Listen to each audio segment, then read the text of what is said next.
Yo, what's up guys? d-cellgaming here, back with some final gear. And today we're continuing the Spotlight series with Solveig. And if you don't know what the Spotlight series is about, this is where we go over lesser known or lesser used characters and talk about and highlight why they're good and why they might be useful to invest in, especially if you're a free-to-play player. Now truthfully, I gotta say I wasn't really wanting to do Solveig in this video because she is pretty well known in the community. However, after getting some comments like this, I didn't pick her mech a few months ago when I started, and after watching this I greatly regret it.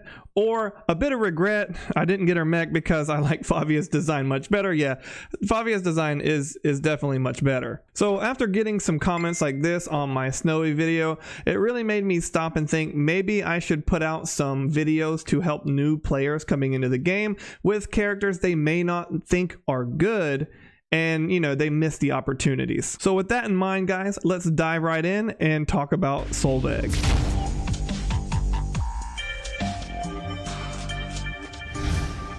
What makes Solveig so good, and why do I think every account should have one built, especially free-to-play players? Well, there's actually a combination of factors that make Solveig really good, so let's go ahead and start breaking them down. So the first thing that we need to talk about when we're talking about Solveig is her skill kit, because there's one skill that she has that makes her so good. In fact, without having any of her other passive skills, just her high gear alone would make her viable in combat throughout the in-game experience. Her high gear will give you a 40% damage reduction for 15 seconds. I mean, obviously the damage mitigation is good, but you can actually get this to a 100% uptime very easily. So this passive alone is what makes Solveig so useful and so good. The other talents are kind of meh. So honestly, the very first thing you should do with your Solveig is get her high gear to level 5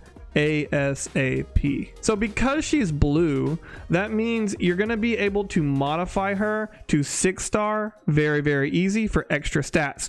There should not be a single Solveig that exists on an account that is not 6-star. Also, because she's blue, it will, and you're going to get so many sequences for her, you're going to be able to talent her out very easily, and this is what I think you should be shooting for when you're building your Solveig. If you notice, I have her at talent level 8 and I don't have any of the reds highlighted because it's kind of a waste. Now you can push her further on this talent tree if you want, but I don't think it's really necessary. The reason why floor 8 is so good is because you're going to get damage resistance to bosses and elites, and fanaticism, even though it is a generic talent passive, it will help reduce damage to bosses, and you're also going to get some extra stamina and endurance, so her HP and defenses are going to go up. Now why this is important, it's going to allow her time to survive until she can get the shield off. So having the stats at this level I think is all you really need. Of course, if you want to build her out and push her to SSR and all that stuff, you can,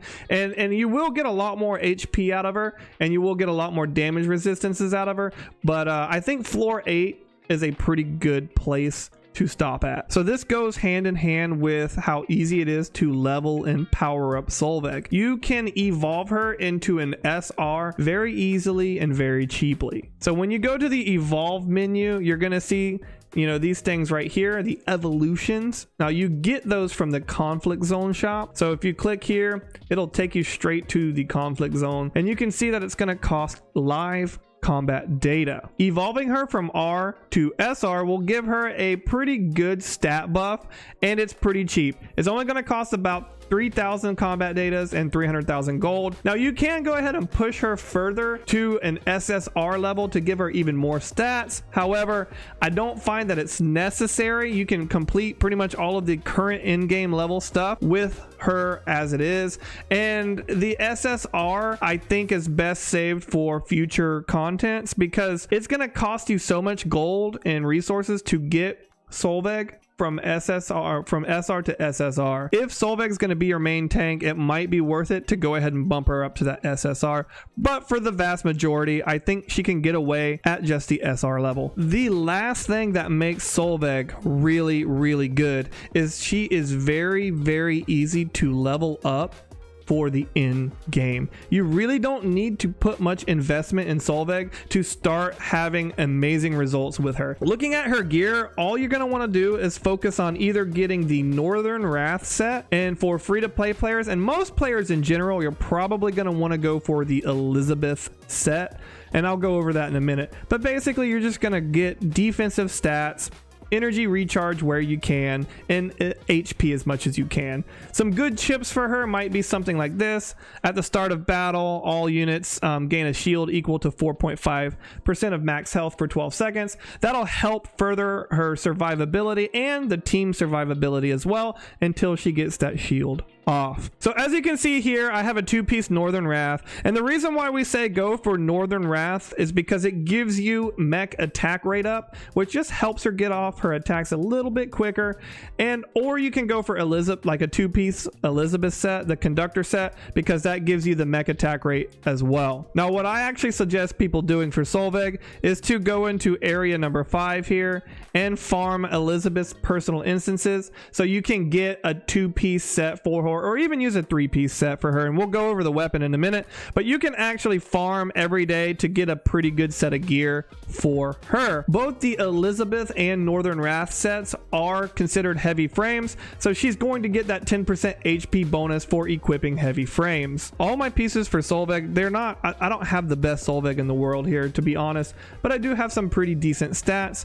I have health, defense, health, damage reduce, you know, on here, health, defense, health, evasion, and then on my mount piece I have defense, evasion, and energy recharge. It's really nice if you can get an energy recharge on your mount, and then mech health percent. Now I am using Lee's weapon, and we're gonna go over that here in a minute. This is the worst piece of gear I have for her. The accuracy is not bad, but I don't need crit damage or attack percent. I got this because it was the first weapon I was able to get from the instance that had 2 secondary substats, and if I really want to further optimize Solveig, I of course will go for energy recharge rate, I will go for attack speed, I will go for HP, I will go for defensive stats. Having reduced enemy crit and things like that, that's good to have on Solveig. Okay, let's talk about her weapons. So the thing that you really need on Solveig is a very high energy recharge weapon.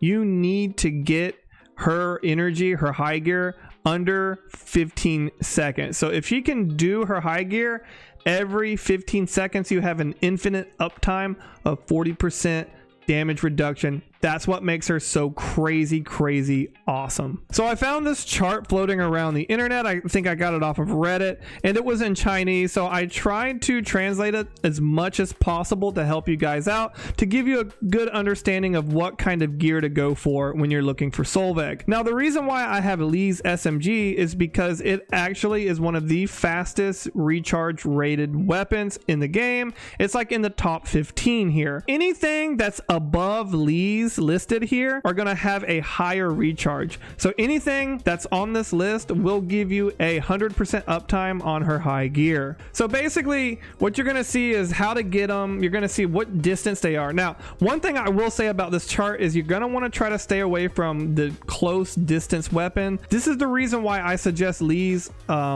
SMG over the lead range shotgun, because the lead range shotgun, you have to get really close. So for those early like in-game bosses, Solveig sometimes can die too quickly before she gets to shield off.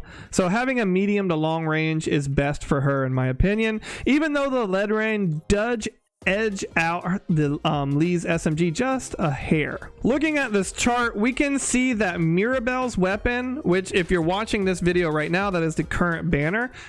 That is the best weapon in the game for energy recharge. So this will go good for any character that needs a high energy recharge, and Solveig is included in that. One thing that I didn't go over with Solveig is that her high gear only costs 5100 energy. So that is what you're going to look at. That's the column you want to look at for Solveig.